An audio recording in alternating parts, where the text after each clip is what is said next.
Bismillahirrahmanirrahim. Assalamualaikum warahmatullahi wabarakatuh.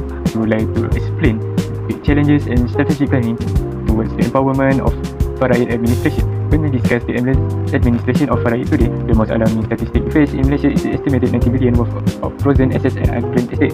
This isn't just about figure on paper, it represents abandoned house, idle agricultural land and locked bank accounts that cannot be contributed to the economy or benefits of intended family. And these are the challenges and strategic planning towards the empowerment of fararaid administration.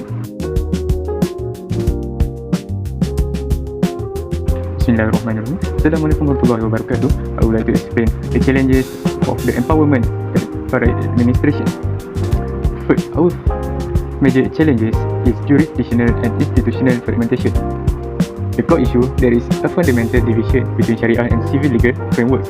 The Sharia code holds the authority to verify rightful heirs and the issue the fararaid certificate. However, civil agencies such as Small Estate Distribution such as JKPTG, the High Court and Amanah Raya Berhad for the legal mandate to actually unlock, transfer or liquidate the physical asset. Second, the operational friction because the civil and Sharia institution operate in separate silos without fully integrated data like decades, years are forced to navigate multiple government machineries independently, submitting duplicate paperwork and undergoing manual verification at every single stage. Third, the impact. This lack of cohesion creates massive administration red tape, stretching what should be straightforward legal distribution into an exhaustive process that takes years or even decades to resolve. Our second challenge is the public literacy gap and delayed administration. First, the core issue widespread misconception is that fararaid tax effect automatically upon death. Many families falsely assume that ownership titles and bank deposit update seamlessly without requiring formal legal filing. Second, the operational friction. Deep-seated cultural taboos surrounding death and money often prevent families from raising estate discussion early out of fear being perceived as greedy or insensitive. This leads to severe procrastination in filing for letters of administration. Third, the impact. Unresolved estate trigger complex munasabah of cases where primary heirs pass away before the original estate is settled. Over time, the family tree multiplies exponentially. Original birth or death certificates get lost, and tracing dozens of secondary heirs become an administrative nightmare. Assalamualaikum. My name is Iqbal Hazim bin Hassan. My metric number is 1241472. The challenge in fararaid administration is incomplete documentation and identification issues. This challenge occurs when the record of the deceased present assets are incomplete or unavailable. In some cases, heirs may not have complete information about the assets owned by the deceased, such as properties, bank account, investment, or other financial assets. Furthermore, missing or unclear legal documents such as ownership certificates or financial records can make the verification process more difficult. The authorities and heirs may need more time to confirm the actual assets before the inheritance distribution process can proceed. As a result, incomplete documentation and difficulties to identify assets can slow down the fararaid administration process. This delay may prevent heirs from receiving their rightful inheritance within the expected time. Therefore, the proper asset documentation and systematic records keeping are important to ensure that fararaid administration can be carried out more intentionally and smoothly. Next, another challenge in fararaid administration is complex procedures and delay in fararaid administration. The process of managing fararaid inheritance often involves lengthy procedures as it requires the several steps such as identify the heirs, verify the deceased present assets, calculating the fararaid share, and completing the necessary legal requirement. In addition, the document and legal procedure involved can be complex.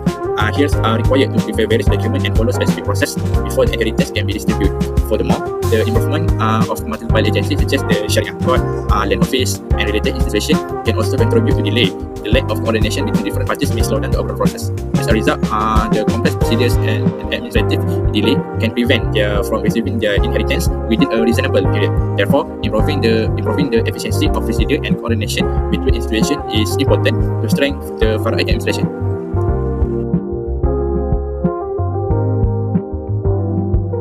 Assalamualaikum warahmatullahi wabarakatuh. My name is My metric number is 124-125. Today, I will be presenting the strategy plans towards the empowerment of fararaid administration.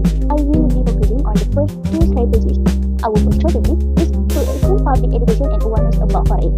Many Muslims they have limited knowledge of inheritance law and the importance of estate planning. Therefore, government charities, universities, and financial institutions should work together to organize seminars, workshops, and online awareness campaigns. In addition, education on Islamic inheritance can be introduced in school and universities, while free consultation services can help people understand the process. As a result, the public will have better knowledge of fararaid, start paying the estate early, and reduce dispute among fear. The second strategy is digital transformation. Currently, the administration of fararaid often involves multiple job agencies and manual processes, which can be time productive. Therefore, an integrated online fararaid management system should be developed to connect the Syariah court, land office, bank, and estate administrator. This system could include online application, electronic document submission, a digital estate database, and AI-assisted inheritance calculation. By implementing this digital solution, the administration process will become faster, more transparent, and more effective, while reducing the administrative burden. Assalamualaikum, my name is Sakina binti Salih, metric number 1241283. Now, let's look at the third strategy, which is legal and institutional reform. Right now, the biggest hectic for the public is every state in Malaysia has slightly different rules. For our first point is to standardize the laws. When the law all the same, the process become more smoother for everyone. Second, we want to introduce one-stop settlement center. Imagine if a family losing their father has run to the Syariah court, then to the land office, then to the bank. It's so tiring. If we put all these agencies under one roof, they can settle everything in just one day, right? Lastly, we need to practice special task force. This team will focus only on all frozen cases that have been stuck for a year due to family fights. So, the goal here is simple. We want to stop bureaucratic delay and finally unlock the billion of ringgit of frozen asset in Malaysia. Thank you. To wrap our video presentation today, we want to highlight that empowering of fararaid is a sharing responsibility. We cannot just point figure that at the government or the court. The public also needs to change.